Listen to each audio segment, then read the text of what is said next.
Welcome to the Energy Toning Podcast, where I talk about all things energy medicine, consciousness, and how you can live in a higher vibration.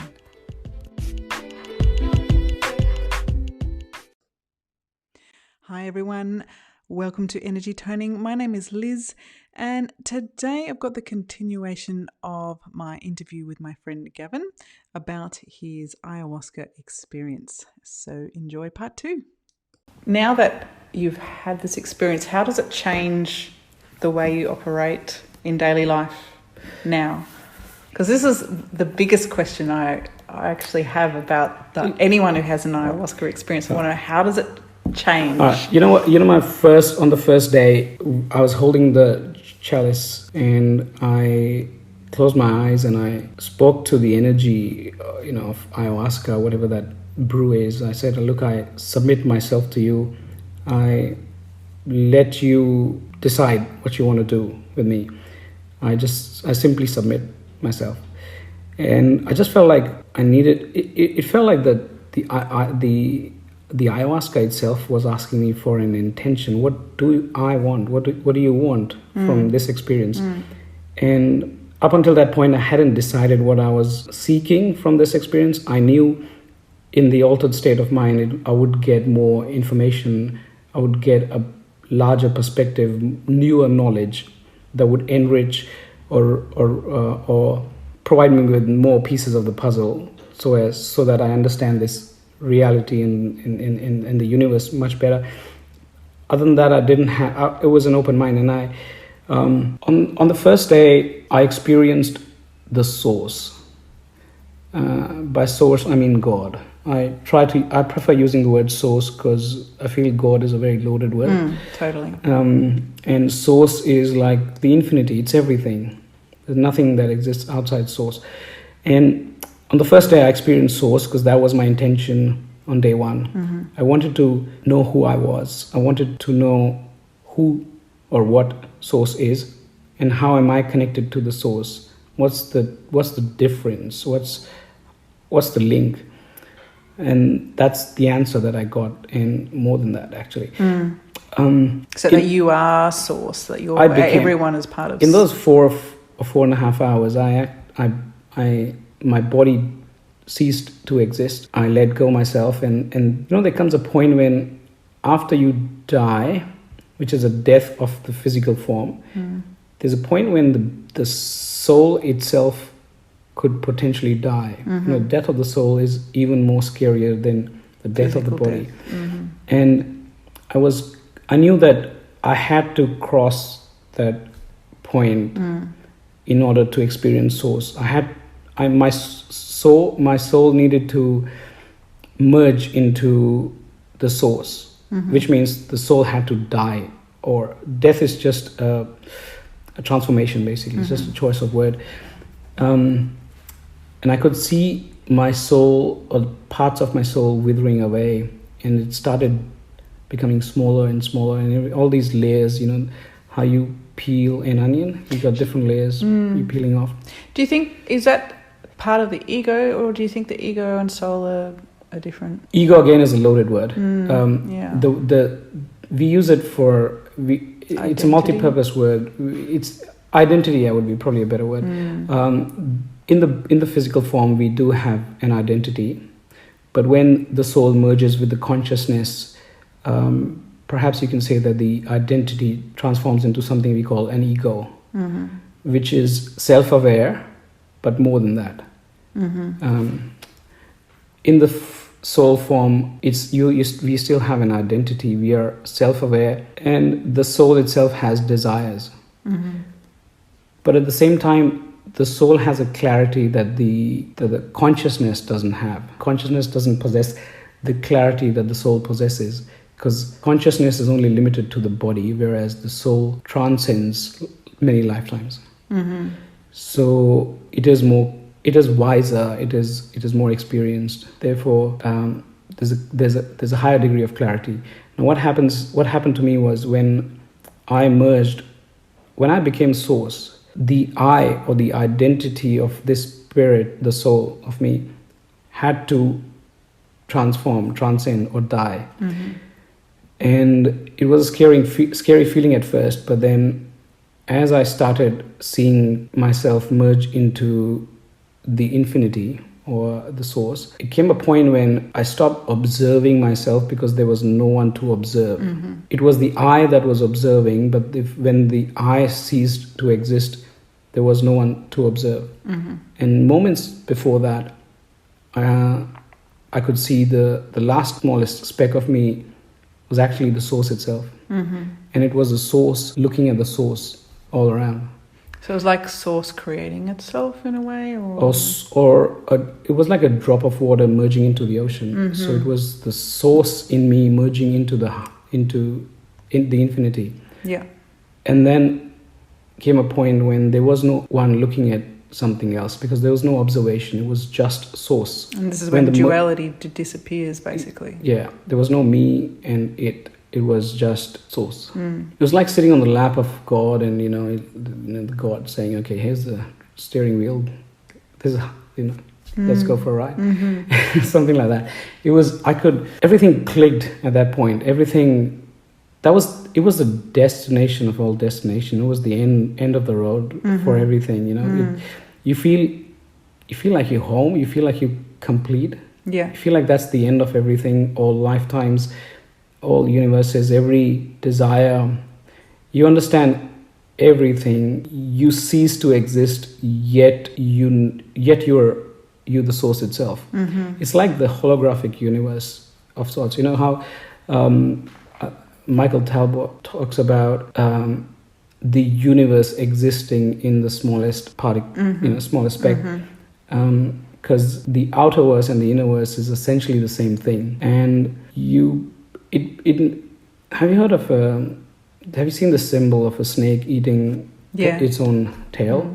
That's essentially what the source is about, what this reality is about, what God is about, whatever you want to call it. How do you describe that? Because, you see that symbol everywhere, and it's also part of the medical symbol as well. And no, those are two different it's symbols. different because the medical has the snakes winding. Yeah, that's right. And the other one is, so it's the snake eating its tail. So to me, I see it as life cycle. Yeah, the medical symbol actually, it's interesting you brought it up. It actually represents the duality because you've got two snakes, not just one. And the Ouroboros, which is the snake eating its own tail, is just one snake. Just one, yeah. So that's the difference between the two systems. One is obviously more universal and the ultimate truth, whereas the other one it's trying to find out its own individuality. It's trying to make its own space. It's a super ego of sorts. It wants to exist as it sees itself, separate from the universal law in a way. Maybe. So what's the point of it all? What's the point of this? Now that you've had this experience of source. That's a very good question. The point of life, the point of everything, the purpose of life, whatever you call it, the point is an experience. Everything is an experience. We are the source experiencing itself.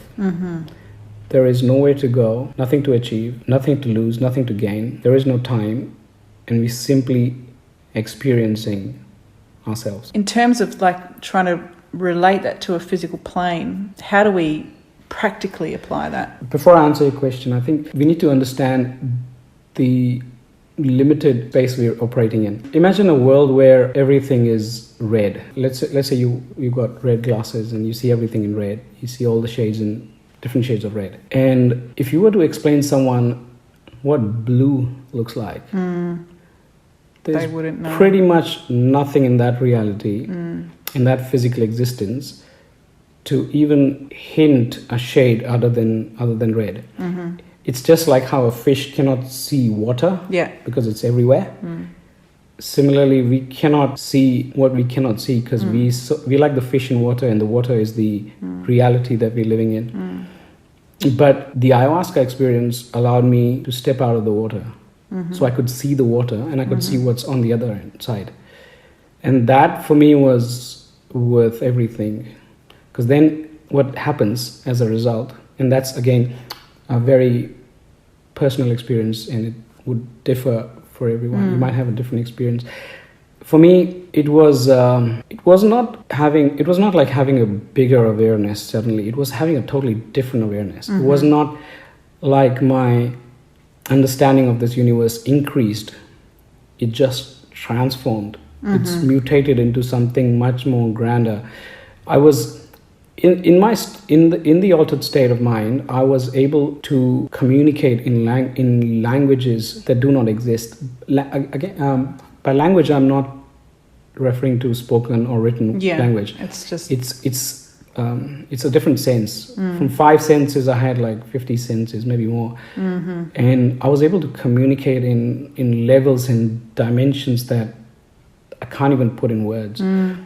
I felt like I was whole again. I felt like my hands were tied, my eyes were. I was blindfolded, but suddenly I feel free. Suddenly I can do whatever I want. And you know how you smell a fragrance after decades, and you know that you smelled it sometime back in your life. Yeah, it brings back a memory. So I knew that I'd been like this before. I knew I felt like this before. I felt it was native. It was home. It was like something very, very familiar to me.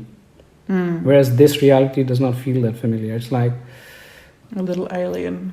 And this reality is limited to an infinite degree. We pretty much trapped, not in the body, but in every possible way. So, but now that you've had that experience, like, how does it, on a practical application, like, how do you apply it to? Because, you know, unless you're going to go and kill yourself. No, I don't think that would help in any way, though.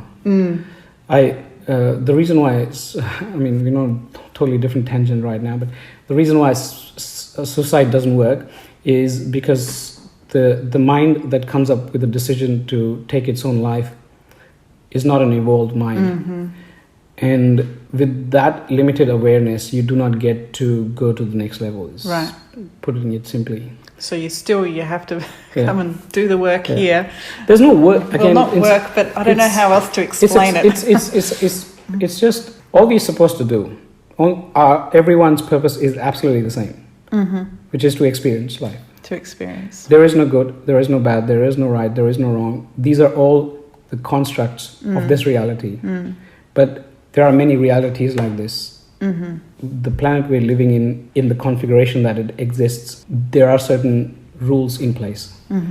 And based on that, this is what we've got. These are the cards, dealt with. And the concept of good, bad, right, wrong exists in this reality. Maybe in a different reality that you've got a whole different concept that we can't even probably wrap our head around. But none of these things are quote unquote real. They're not real. They're constructs. They are higher programs of sorts. They're like higher programs, probably. So on this physical plane, then the purpose is the same, is just to experience life. Yeah. And we can either experience it, in a less enjoyable way or a more enjoyable way. Would that be? It would still be an experience. A less enjoyable experience or a negative experience would be a bad experience. Anything positive would be a good experience. Now, there is no experience that exists outside the domain of the source. Which means all the negativity exists within the source. All the positivity exists within the source. It's all part of the same thing. You have no variable that exists outside the source.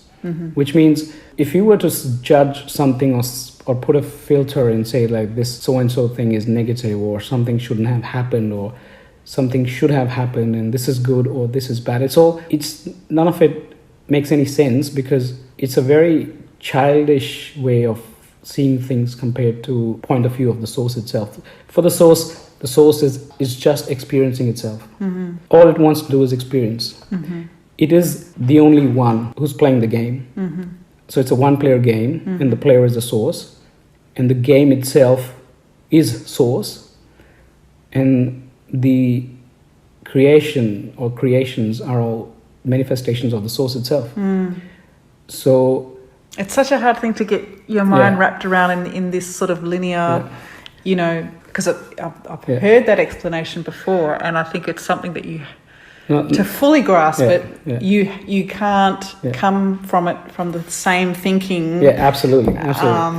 hence Yeah. you And I want only the experience of ayahuasca or something else, like I that. couldn't have been able to wrap my head around this concept, which I've, just like you, have intellectualized it so many times in the past, but not able to grasp it in the real way. Yeah. Is only because I got a chance to step out of the water. I was as a fish, you could see what it is you're talking about and experience what it is as source itself.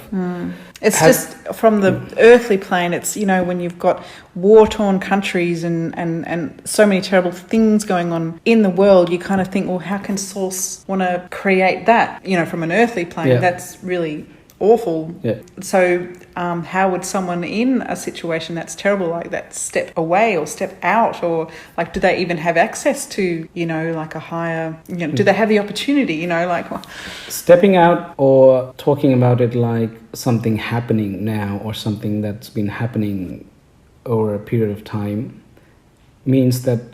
implies that time and space exists. But time does not exist. There is no such thing as time. Now, in the altered state, I finally experienced timelessness. Not that the time stopped, but I transcended time. So going back and forth in time or in dimensions was like talking or breathing. It was natural. And that also helped me in understanding it helped me in putting the whole pieces of the puzzle together and seeing the the actual picture. And then everything kind of fused and everything made sense, because from this reality and this awareness, there's only as much we can do in terms of understanding using our intellect. It is extremely limiting. I mean, I'd say it's pointless to do it. It's there's no sense in doing this exercise because it's so limiting that we don't even know. I mean, we can't even comprehend how limiting it is. We can't even comprehend what we're trying to comprehend. But the experience allowed me to step out of the... I think what happened in ayahuasca was that my consciousness and the soul were, for a brief period of time, it's a few hours, they were able to unlock each other, and my spirit was free to move around as long as I could come back into the body. So ayahuasca itself is a very safe experience. You certainly wouldn't die. I mean, from everything I've read, but you do get the opportunity to travel outside.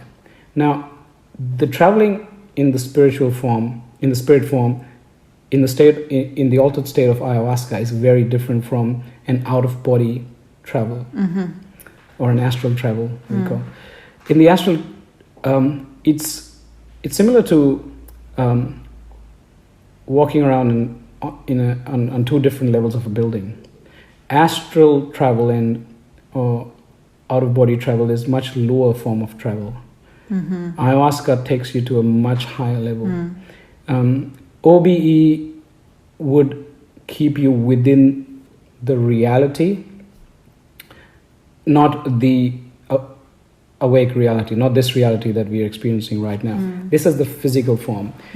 Within this reality exists other spiritual forms as well. When we talk about ghosts and spirits and lost souls and entities, they're still within the reality. It's just that we can't see it. So these energy forms are existing here right now, but they're still within the confines of this reality. But there exists something outside this realm, right? And it's not a binary scenario. It's not like when we die, and if we were to step outside this reality, we would merge into the source. No. Day 2 of my ayahuasca experience was all about finding answers to this question, the other question. So day 1 was all about understanding myself and the source, whereas day 2 was all about understanding the reality. So I was holding the chalice, and earlier I had spoken to the shaman that my experience on day 1 was absolutely amazing, and just like now, I was short of words. I probably couldn't explain it to her, but she figured, she was able to sense what I was talking about. And I said, look, I pretty much died on day one, and that was it. Like, I merged with the source, and I don't think there's anything beyond that. For day two, I would like you to take it 10x, take it 10 times what I experienced on day one, because I think I can take anything, because what's beyond the source. You know? And when you say 10x, you mean like 10 times the dose? 10 times my experience. And so in terms of dose, it's almost close to twice the dose. Right. So it was, I think it was like 4 sips of the drink. On day one, it was like 2 sips. Right. But the experience, in terms of the experience, was like 10 times. It was exponential.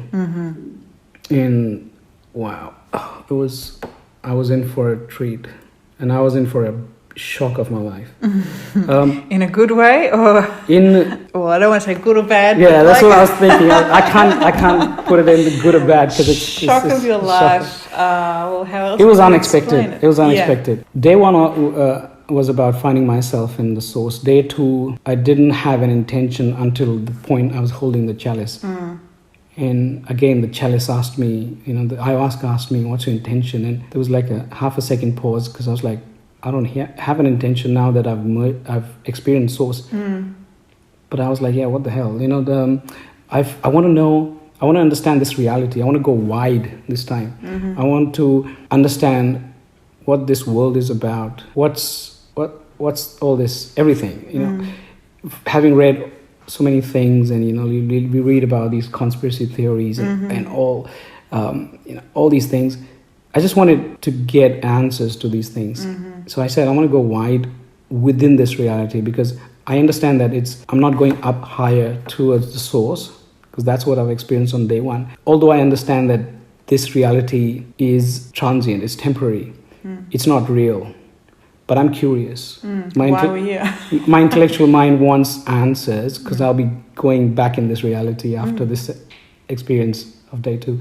And I want the answers, and I wanted to see what's going on here. Like, how does this machine work? And with the 10x dose, my experience was more vivid, more visual, more detailed than my first experience.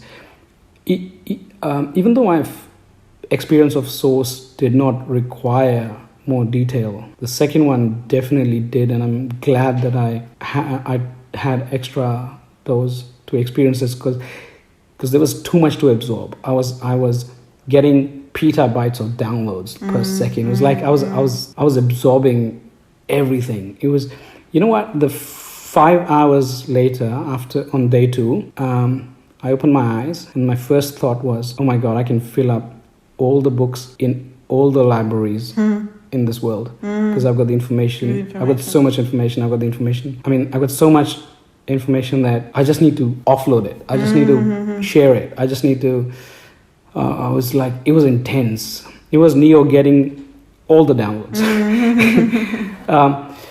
But then by next day, I realized that it was not for me to share it. It was for me to experience and know it, because everyone has their own journey. Yeah. And not everyone's ready for everything. If you could define the answer that you got to the question that you went into, how would you define it? The answer? I can't sum it up in a line, but I'll share the experience in limited words that I can. I met archetypes on day two. Now, the word archetypes is not something that my mind has created. They told me that that's what I should call them. Now, obviously, I've heard the word before in this reality, but I've never used that in my vocabulary before until this point. Now, I would only use this word for them now, because it's... So it's not really the archetype that Carl Jung is talking about? No, it's not those archetypes. So nothing like it? No, nothing. No, this is... Imagine let's say you have configuration files within a computer. I'm using my geek language because that's the language I speak. So imagine you've got configuration files without getting into the details of what it means.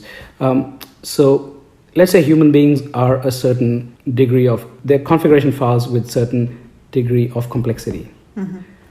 Animals are simpler configuration files. Plants are much simpler configuration files.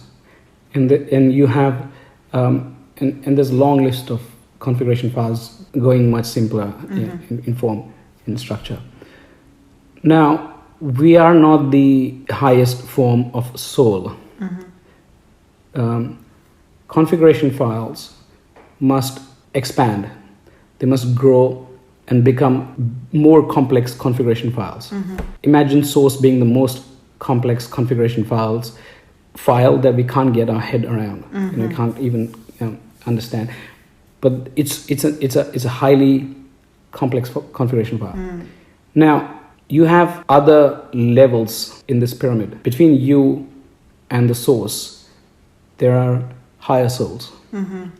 The higher souls are not, it's not a flat structure, it's a very hierarchical structure. So you got higher souls, and then there are souls that are even higher than that. Those above that are called archetypes. That's what they told me to call them, or they address themselves as. You can say archetypes are like seasons, or you can imagine it like different zodiac signs. But they're neither seasons nor like zodiac. They're unique in their own way. I think they're bundles of energy? Are they, the big configuration files? You can call them bigger bundle of energy compared to us, but they're more complex.